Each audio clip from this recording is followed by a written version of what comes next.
Hello and welcome to India Energy World. I am Sudhir and we are at the India Energy Week in Goa, and we are talking to none other than Mr. Sujoy Choudhury. He is the Director of Planning and Business Development at Indian Oil. A very warm welcome to you on our platform, sir. Let me try and begin this conversation by trying to ask you the kind of areas you're looking at in a large company like Indian Oil, right?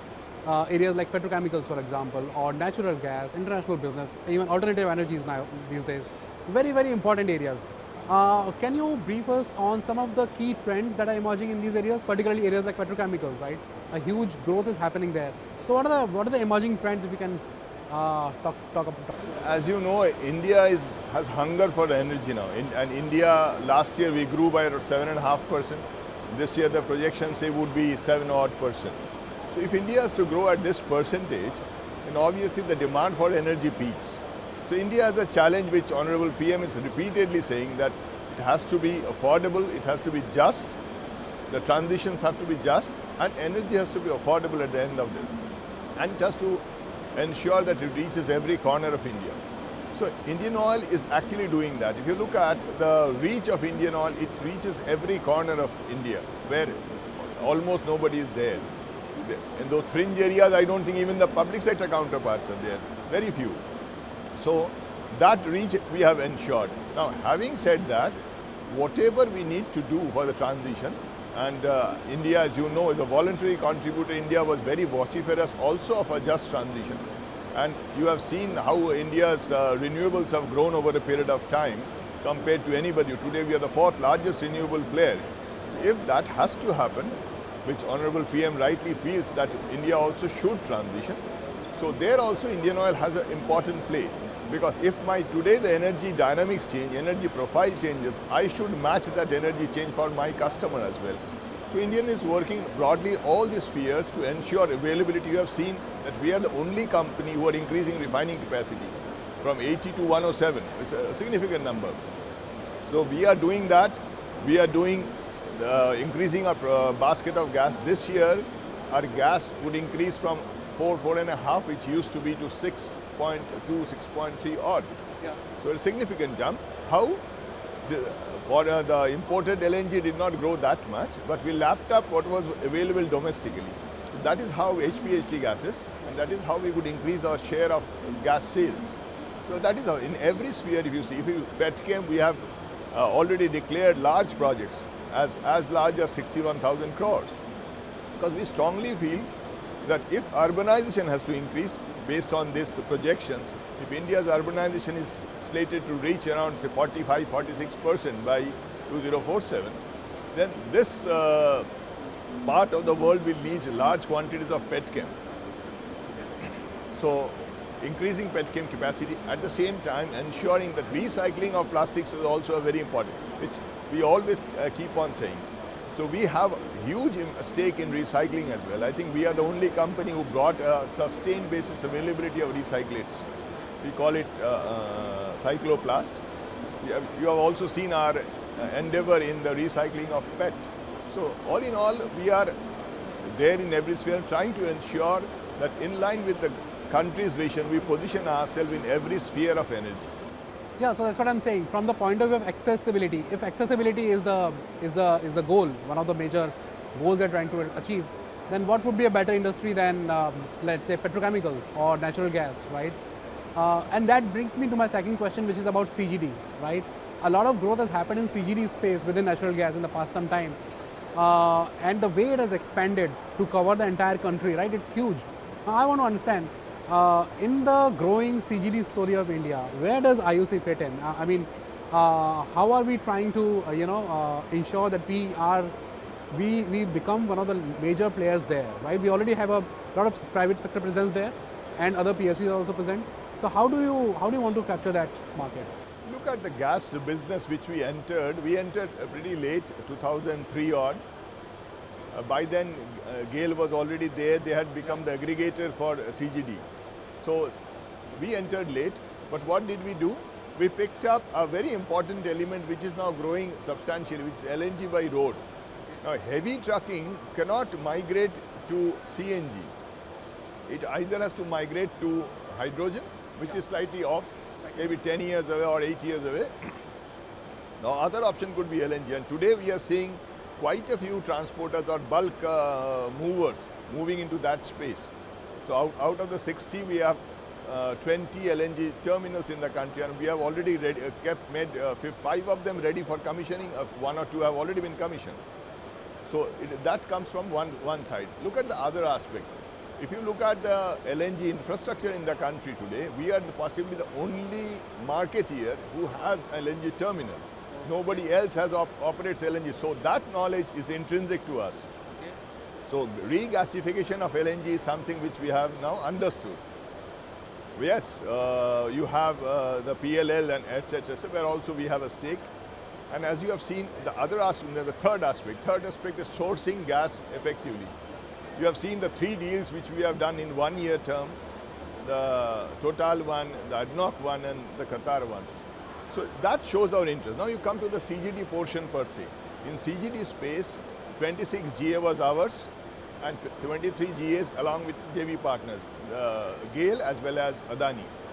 Now of the 26 GAs where we own the assets, 25 have already been made operational. Oh, okay. In a very short span of time. See, we won the 8th round of bidding, and we have already commissioned in the 25 GAs after 26. And the 26 GA we could not do because the trunk line has not yet reached, that is Jammu. So what has made this fast growth, 25 out of 26, possible? I mean, that's one area. See, that comes for intrinsic strength of pipelines. Because pipeline was something which was inherent in us, and we knew how to scale up pipeline things. So our pipeline division handled this pipeline network expansion. The moment they did that, that knowledge which was already there with them, was used to raise this. Now we have a very important element in CGD business which nobody in India has today. We will be the only manufacturer of polymers which will be used for PNG connection. Oh, okay. Because that process is very complicated. It takes about 2 years' time to get the certification. We have got the certification. So we'll now roll out those polymers which were hitherto completely imported into the country. And scaling up gas to reach the farthest corner, as you know, the gas network is expanding fast. I think the northeast, which would have been otherwise deprived of gas, you are seeing that IHB pipeline coming, where again Indian Oil played a very, very crucial role. So all in all, we are a significant player in the entire gas infrastructure, be it terminals, be it the gas sourcing, be it the CGD network, or be it PNG connections. So we would be there in all these places. Okay. So finally talking about alternative energy, right? There's a lot of positive momentum that has got generated in the past some years about alternative energy, including renewables, solar, wind, very traditional renewables, and then we're also talking about things like green hydrogen, etc. Where is Indian Oil placed in terms of being able to capture this, the new emerging business opportunities in this area, right? A lot of oil PSUs are in areas like offshore wind, for example, right? I mean, E&P companies are very well placed there. But what about downstream companies, right? What are the options that are available for you? Where do you think is the edge that lies for you, right? Because there's a lot of private equity involvement also in that sector. But you are known for a reach and a lot of cash balance also. So how do you see that strategy playing out for you? Before that, I'll just touch one point which I missed. If you look at the gas space, we have to also understand that Government of India has played a very important role in CGD, especially because you asked the question on CGD. Capping this floor and cap of the compressed natural gas was a very important step which Government of India took. Now, the other side of the regulation is they are allowing blending of CBG with CGD, which would be a fantastic thing to do. Yes, there are issues, there are small hurdles still there, but once I scale up CBG, which Indian Oil is leading the whole field, I can push that gas into the grid, and the grid becomes green. So government is taking very significant steps in that direction with mandatory blending obligations which are coming in from 25 onwards. Then they are also trying to help that biofertilizer which is getting generated, and also you'll get that biogenic CO2 from CBG. All these are very, very important steps because these are very related to the next question of yours. Okay. And coming to the alternate energy space, see, Indian Oil is uniquely poised. I can be a molecule player, I can be an energy player. But sadly, what happened, we started early when nobody was there in the space. We had 237 megawatt of renewable capacity with us. There were disputes because of the tariffs going down, people not honoring the tariff, governments not honoring the tariff, local governments. So there were issues, but now we have come out of all that. They are there in bits and pieces. But the major direction is that we understand that we need to scale up, not only for our own use, but also for the customers with whom we are attached. See, we have attachments with 60% of industrial customers. So some point of time, the majors would possibly do it themselves. But the medium ones and the smaller ones would possibly need a support. So be it gas, or be it hydrogen, or be it a renewable play, we feel we should be there to serve these customers as well. And as a result, we have decided to scale up renewables in a big way. Now, how do you scale up renewables? Renewables is not an easy game. People may think, because in solar, whatever installed capacity you have, only 20% or maximum 22% is your actual usable capacity, and that too is periodical, daytime availability or 6 hours availability. So you need to blend that. It's a difficult game, and once you migrate to a power game, you are into the realm of the industry of power, the transmission, the distribution, reaching them, the network of that. It's a completely different game. So what we are possibly trying to do first to see for ourselves, and we are trying to do ourselves at the moment, we build certain capacities, understand the business better, and then see how we can scale it up much bigger. Now, whether we'll also do molecules at the same time, we are constantly discussing and debating that. And I think we will also be a molecule player in the end, because that is our strength. But nevertheless, whatever we do, at the back of it, the renewable energy has to be there. See, recent past we have also done 3 fertilizer plants in joint venture. So if somebody has to migrate to ammonia or to urea, those are also our own capacities which we have. And I wanted to ask you about green hydrogen also, because Indian Oil is also known for a lot of good work in terms of research that has happened on green hydrogen.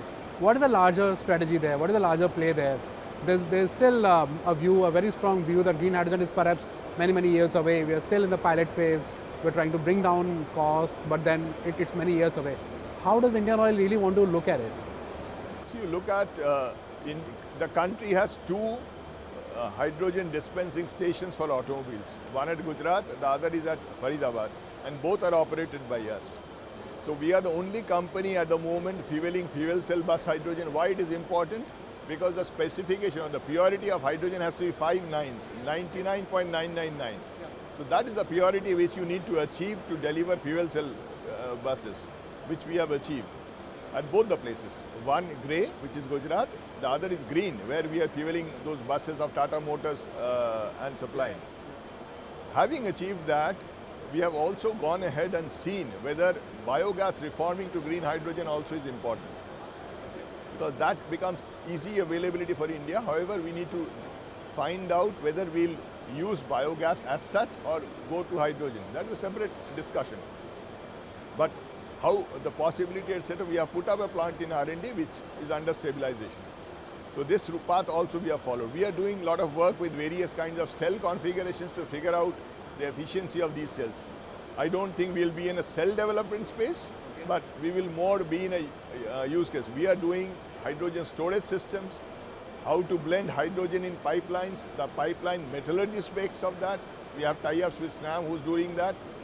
So in this whole ecosystem of hydrogen, we are trying to be present, and which I feel is important, giving how to use, how can we make our future gas pipelines at least hydrogen compatible.